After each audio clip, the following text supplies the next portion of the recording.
હાલો હા મધુભાઈ અમને બધા એમ કે તમે એક એક છોડવો સારો ઉપાડીને બતાવો. આ તો ઘણા બધા આખો પાત્રો છે ને 10-15 છોડો એકાદ ઉપાડેલા એ અલગ અલગ જગ્યાએ કોઈ એમાં હારો છોડો ઉપાડવા આપણે જો જીરાવાળું છે, લસણવાળું છે, ઘઉંવાળું છે, બરાબર. તો એક વાળું બતાવતો મને કે હાલે એવો અને નરવો એવો. અને આ તો ગિરનાર ખરાબ કેવી રીતે કર્યું આપણે? જરાય ખરાબ બે ભાગું અમુક તત્વો બિયારણનું ગુમરાહ કરવા, નામનું બદનામ કરવા માટે આ અત્યારે ઉપાડ્યું. બોલો પણ ખેડૂતો માટે હારામારી મગફળી આ હોય કે બીજી મને કયો આના જેટલું ઉત્પાદન એક જ નહીં આવે. હા આપણે તો બેતા બીજા જોયા કરતા. આટલું ઉત્પાદન એક જ નહીં આવે. આપણે એક મગફળી ખરાબ નથી કરતા. હા તો પણ ગિરનાર સારને બીજા શું કરવા ખરાબ ગણે એમ? હારામાં. અને આમાં ઓલું કાર્યો કે છે નહીં, કાંઈ નથી. આમાં બોલો કાળી ફૂક કે મને દેખાડો ક્યાંય નહીં.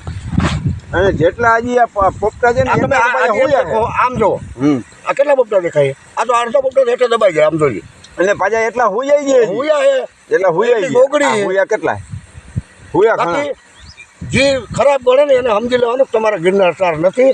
આપે મને દોડવા માધુભાઈ એમ કે ગિરનાર સાર છે પણ એને ગમે મિલમાંથી લઈ લીધા આ મિલ બદલે 78% પ્લસ આ ઉચ્ચ આવે તો એ ગિરનાર નકે નથી બરોબર. પછી કોઈ મગફળીના હારી મગફળીના અવકાણ ન કરો. ખેડૂતોને હે ને તમે ખોટા વાળા ન કરો. માર્કે દોરાય માધુભાઈ આ તો તમે ન માનો. મેં 3 વીઘામાંથી આ 330 મણ મગફળી કરી.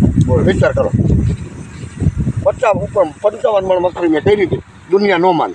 અને કોઈને આ સાલ આવવું હોય ગમે એને આવી જાવ મારી પાસે. હાલો મારા ગામમાં આવી જાવ ગિરનાર સાર જોવા. મારા આજુબાજુના ગામમાં જોઈ લો. જામનગર જિલ્લો કે અમારે હારી છે બરોબર. તો જુનાગઢ જિલ્લામાં શું કરવા ખરાબ?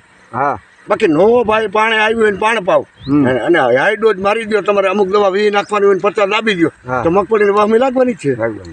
એવી રીતે મગફળીને ખરાબ ન ગણો એમ. બાકી જાત હારી છે ને હારી છે એમાં કોઈ ચિંતા જેવું છે જ નહીં.